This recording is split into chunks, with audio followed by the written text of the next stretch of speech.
Welcome to Sober Sunrise, a podcast bringing you AA speaker meetings with stories of experience, strength, and hope from around the world. We bring you several new speakers weekly, so be sure to subscribe. If you'd like to help us remain self-supporting, please visit our website at sober-sunrise.com. Whether you join us in the morning or at night, there's nothing better than a sober sunrise. We hope that you enjoy today's speaker.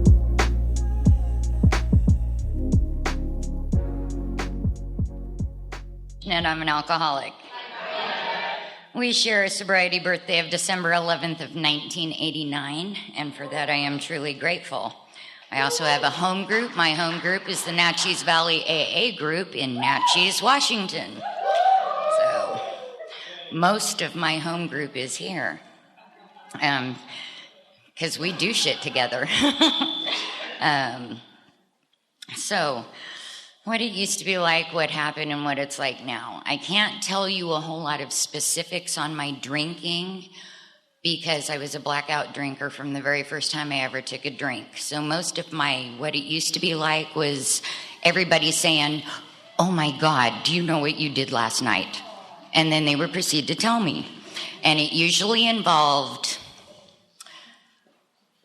on top of a table, removing my clothing, sometimes going home with him, sometimes coming to in jail, sometimes coming to in California.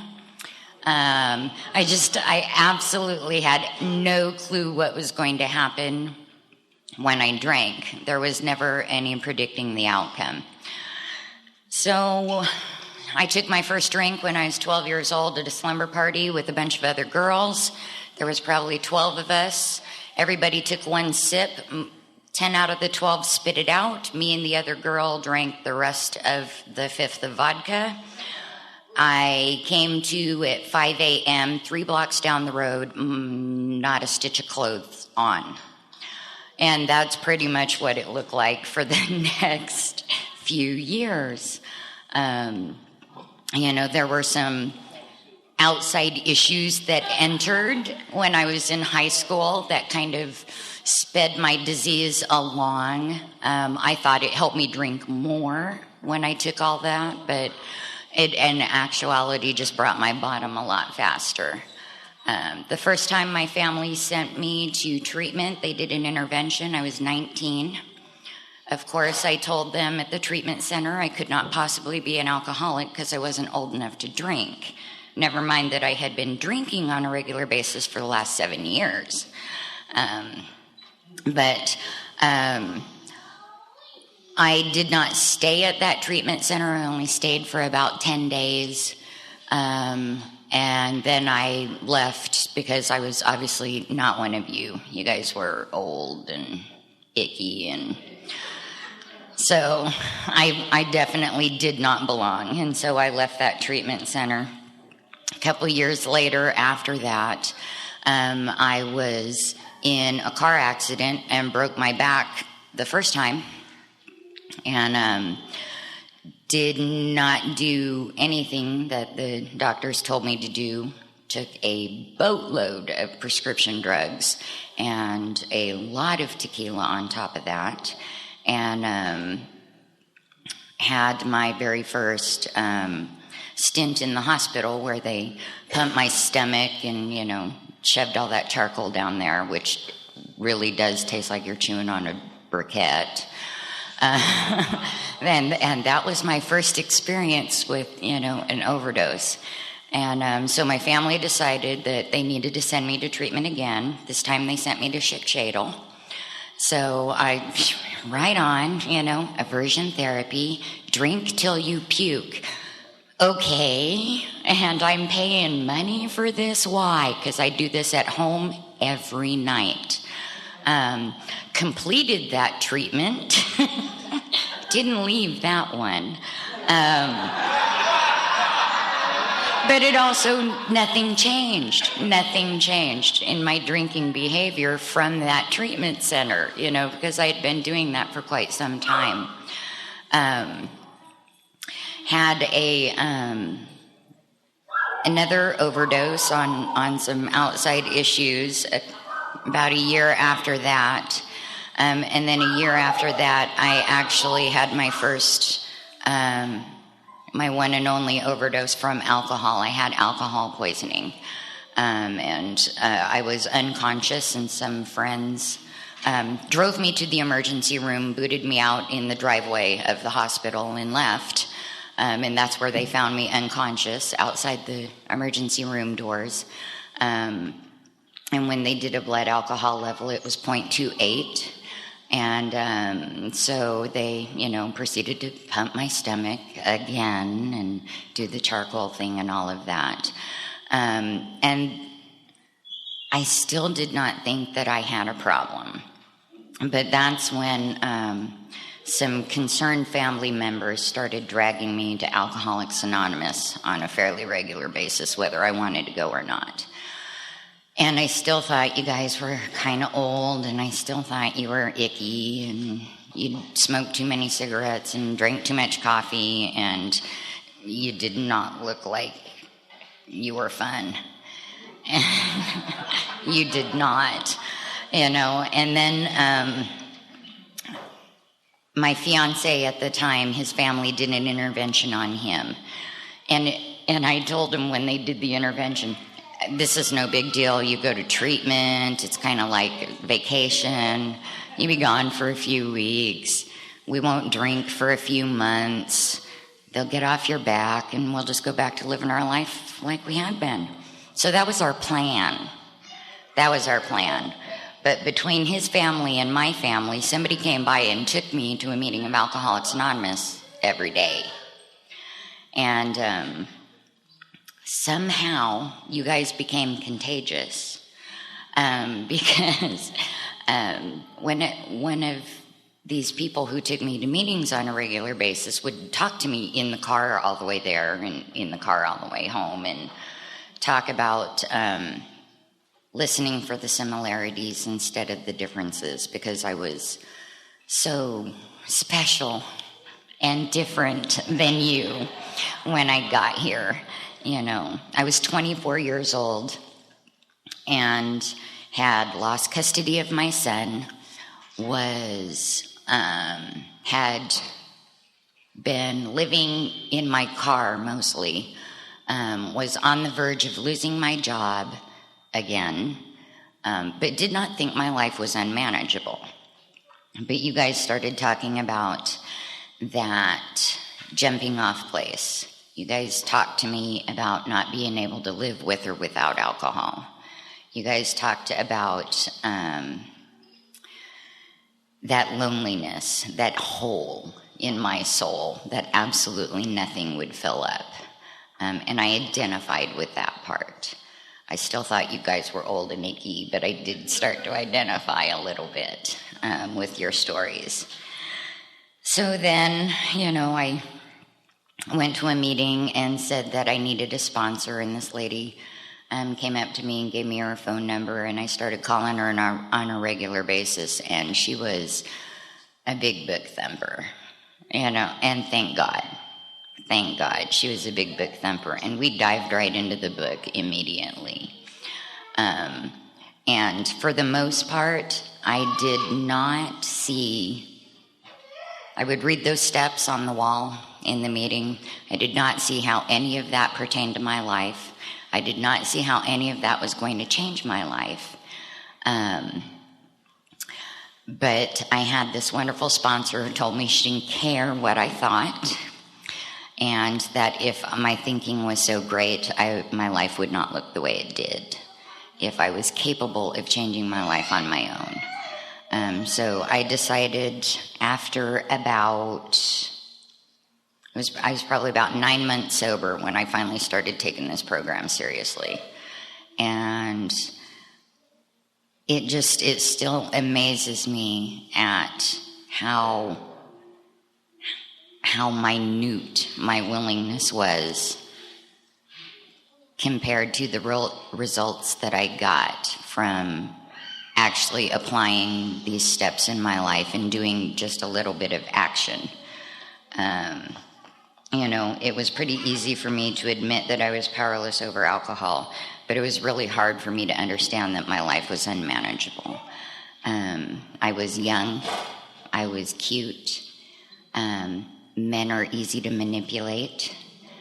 They will pay your rent. They will pay your car payment. They will buy you anything you want, so I could spend my whole paycheck on drinking.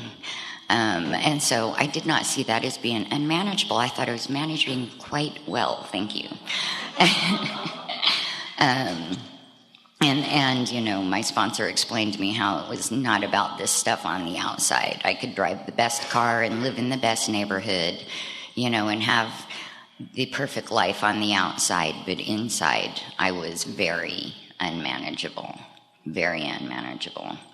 So, coming to believe that a power greater than myself could restore me to sanity, first I had to believe I was insane. And I did not believe that, when I got here, I did not. But then again, I had a sponsor who was in the book, and so she pointed out that the book talks about the definition of insanity and doing the same thing over and over again, expecting a different result. And I did that every day. Every morning I would wake up and say, I'm not going to drink today. And by noon I'd be obliterated, And so it was pretty easy for me to believe that I had become insane under the disease of alcoholism. And so when I realized I was insane, coming to believe that a power greater than myself could restore me to sanity was something else. I had grown up with the God of my parents' understanding. And my parents, I grew up religiously retarded. My parents my dad was raised Pentecostal and converted to Methodist in the military. My mother was raised Buddhist. So I had these very opposite religious views from my parents. So I was very religiously confused. I was totally spiritually retarded when I got here because I never knew what to believe. And on one hand, I had this fire and brimstone, hell and damnation God on my dad's side, and on my mom's side, not that my mom practiced Buddhism, but she preached it. And so, I had to be, there's all these, in Buddhism, there's all these having the right kinds of things in your life to attain the next spiritual plane. And so if I was a good girl and I did what I was told and I listened well and all of these wonderful things, then God would love me. And so by the time I was, in my teens, there was absolutely no way anything in my life I was doing was right. There was no God anywhere that was going to love me. So when I got to Alcoholics Anonymous, you guys taught me, thank you very much, feelings are not fact. Because I felt unloved. I felt unworthy. And the fact of the matter is my family would not have kept sending me to treatment center after treatment center if they thought I was unworthy or unloved. And I thank you for teaching me that my feelings are not fact. I can feel a whole lot of things that are not based in reality whatsoever on any given day, at any given moment, even today. So, coming to believe in that higher power, I finally saw God working in your life. I saw your lives change. I saw your lives get better. I saw you guys get happy. So there must be a God that's working for you. He may not work in my life, but he's definitely working in yours, so I can believe that there is a God. Being able to turn my will and my life over to that God was something entirely different, because I felt that I had grown up spiritually retarded. I went on a little God quest, went to a lot of different churches, temples, synagogues, read a lot of books. What I found for me is that there are some core principles in every religion that is the same across the board. I figure that's the God stuff. And the stuff that I can't swallow and the stuff that's different in every religion, I figure that's the man stuff, and I can just throw that aside. Every book of religion was written by a man, and sometimes we have perception issues, and we don't always write down exactly what we hear. So I could just sweep that aside, and those principles that I found in all of the books of religion that I read are the exact same principles that are in the big book of Alcoholics Anonymous. So that was the basis of my little God quest, and it was really funny because after I went on this little God quest, I read this wonderful chapter in here called We Agnostics, where it tells me exactly, where is it? We found the great reality deep down within us. In the last analysis, it is only there that he may be found. So as I was busy traipsing all over town, everywhere, looking for God, the answer was in the book all along. As long as I'm still and quiet, he is always with me. Always. I don't have to go looking for God. A friend of mine has a magnet on her refrigerator. It says, if you do not feel close to God, guess who moved? Me. So I was able to finally have a God of my understanding that I could trust enough to be able to turn my will and my life over to the care to. I didn't really know what that meant, but I had a wonderful sponsor who pointed out all the directions in this book and how many times the word action is in it. And there are some members of my home group that absolutely hate this, but I'm going to do it anyway because it is my favorite. Plug your ears, Rick. I was a cheerleader in high school. ACT, ION, action, action, we need action, ACT.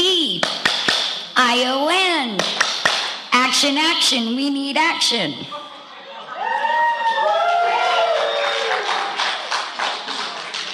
You guys taught me that I cannot think my way into a new way of living. I must live my way into a new way of thinking. And absolutely nothing will happen if I do not get off my dead ass and do it. I spent a lot of time on my couch. I spent a lot of time on a bar stool, living in Someday Isle, where everything would be wonderful, but I never left the bar stool and nothing ever changed. So you guys taught me wonderful things like launching into vigorous action, and into that fourth step we went. And my sponsor taught me that a list is from top to bottom and not from left to right. So only worry about that first column first. Everybody who pissed me off, that was the easy one. Why they pissed me off, that second column came pretty quick too. You know, that what it affected got a little grayer and shadier. I don't know, they just pissed me off and I don't like them. It worked, you know, but that last column, that fourth column, that looking at me, the looking at my mistakes, my part, that column was a blank in a lot of places, you know, and thank God that I had a sponsor who by that time knew me fairly well and could show me where my part was and what my mistakes were, so that when we were done with that, I had this wonderful little list of character defects that some were quite obvious, some were pretty subtle, and so I could better understand and start seeing the pattern in my life of my insanity, of doing the same thing over and over and over again, expecting something different. And I got to see that in black and white, and it's really hard to dispute your character defects when they're glaring at you from that piece of paper. You know, and so we immediately got on our knees and said the 7th step prayer, you know, and I tried to become willing for God to remove all of those. Some days are better than others on that. There are still some days when my character defects are pretty blatant and glaring. I still have an ego the size of Texas. That hasn't changed. I just don't act on it nearly as much. I have tried to stop the practice of unnecessary disclosure, not always successfully. I still like that shock value of what my life used to be like compared to what it is today. But I do ask God to remove my shortcomings, and some days I am a shining example of this program, and other days I just don't drink. And then from that list, from that 4-step, we made the list for my amends, which on that day, I was probably only willing to make amends to about 10% of them. But again, it amazes me how just a little bit of willingness on my part, followed with a little bit of action, nets some pretty big results. And, in the process of that 9th step is when you come to the promises. And the 9th step promises is, when I get to know a new freedom and a new happiness.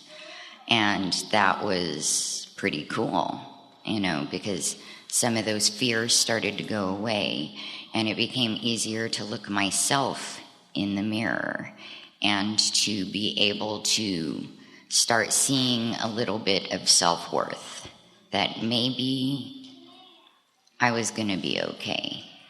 Maybe I deserved some of these promises, and that it was okay to be happy. And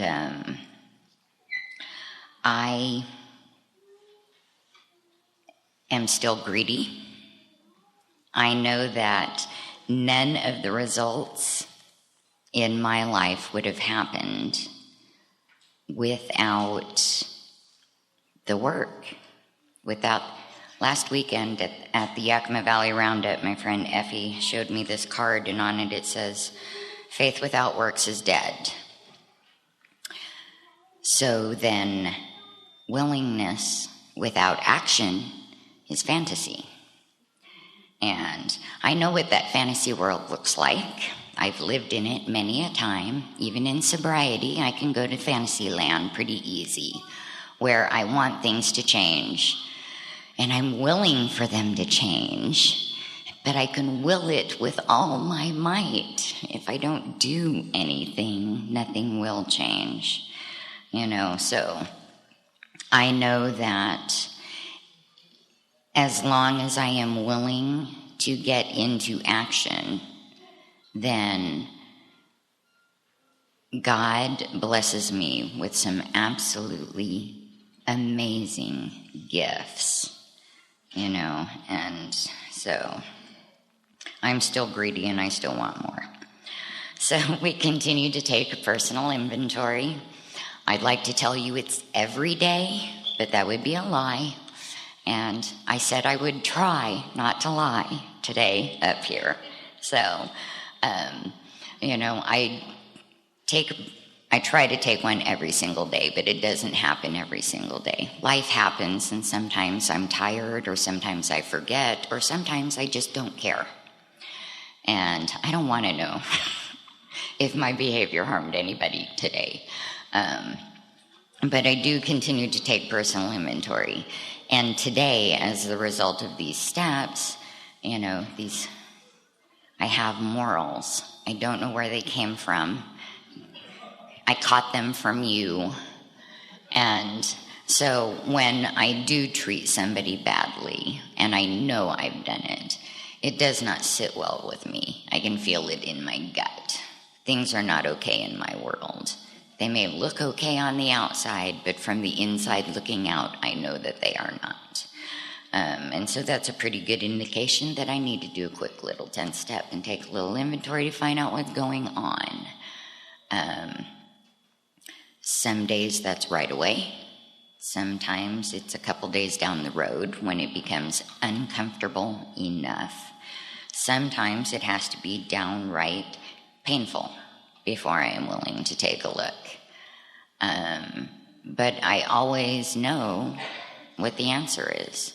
It just amazes me that I have yet, in 19 years of sobriety, come across a single problem that I could not get to the core to with a piece of paper and a pen.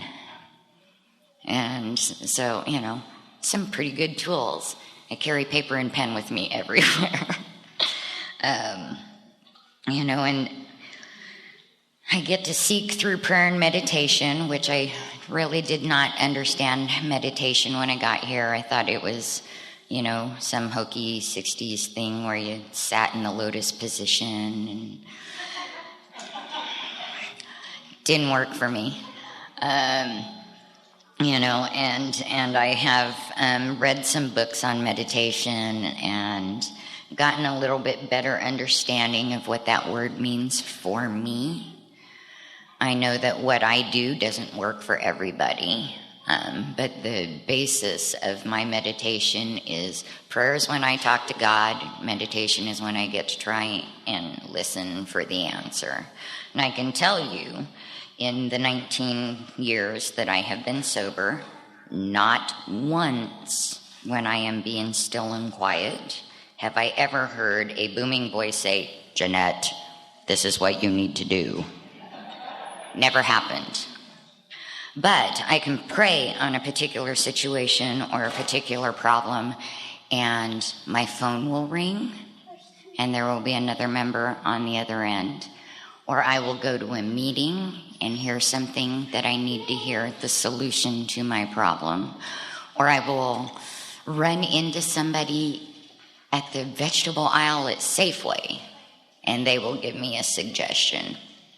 9 times out of 10, the answer that I am seeking comes from you people.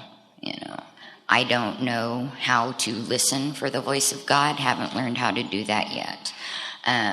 But I do know that the voice of God definitely comes through you, and that I can hear. So whenever I am praying on a problem and then I'm listening for the solution, I always, when I pray, ask God to please make sure that if he's going to send me a sign or a messenger, make it big, make it loud, preferably in neon, because I can walk by anything and not see it. It could be as big as Mount Rainier. Big, huge sign, "Jeanette, this is the answer." I'll walk right by it and not see it. I am grateful that there are enough people in this program who love me enough to tell me the truth.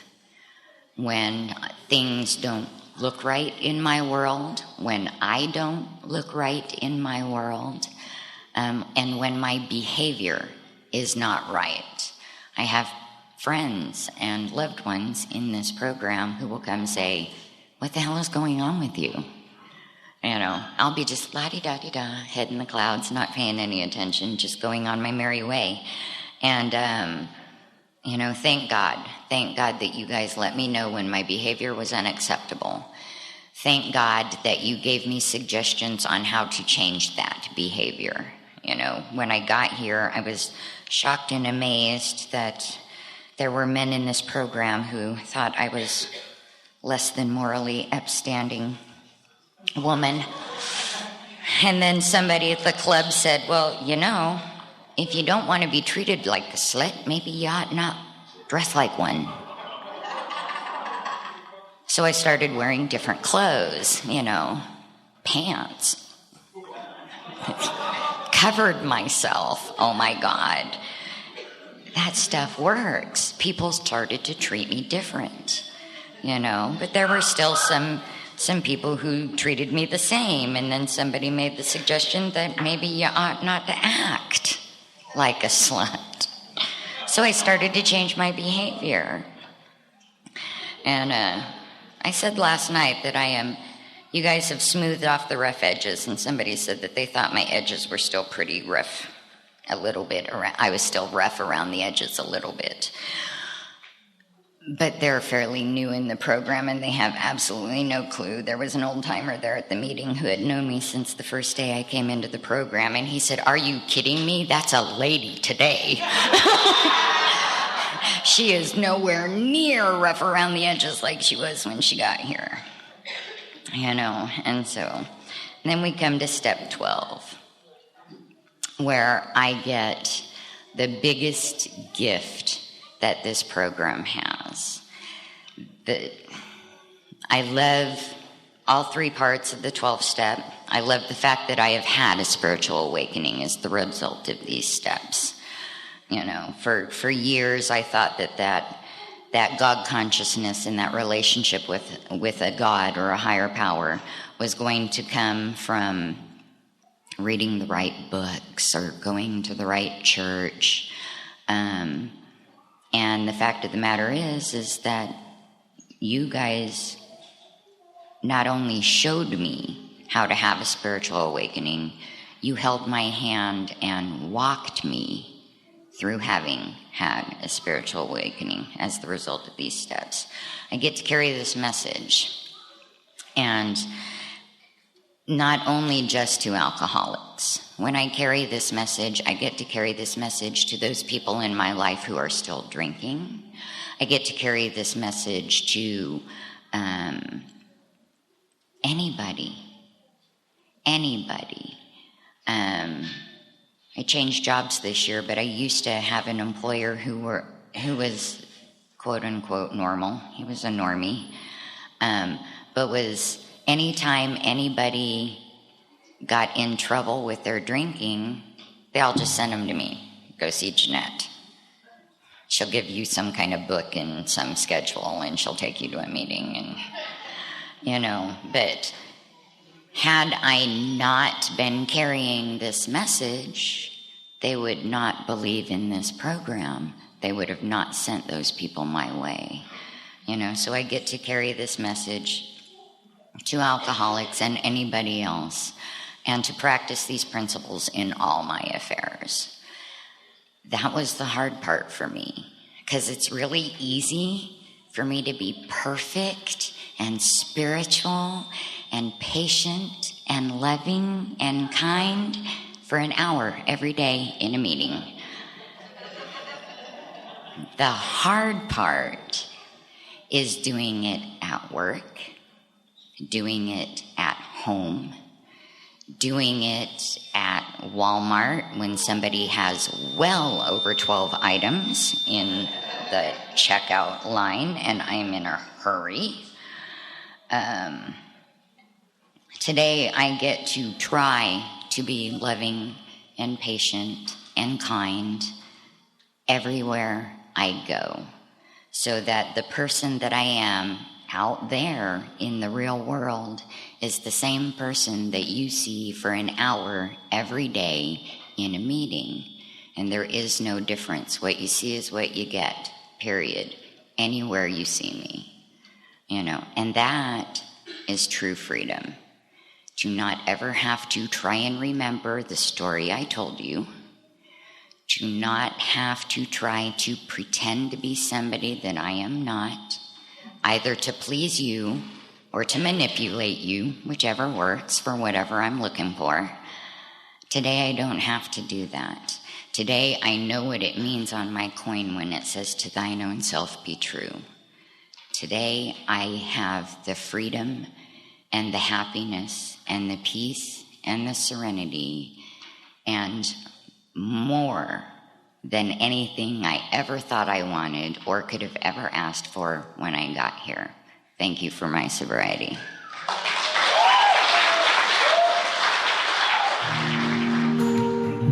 Thank you for listening to Sober Sunrise. If you enjoyed today's episode, please give it a thumbs up, as it will help share the message. Until next time, have a great day.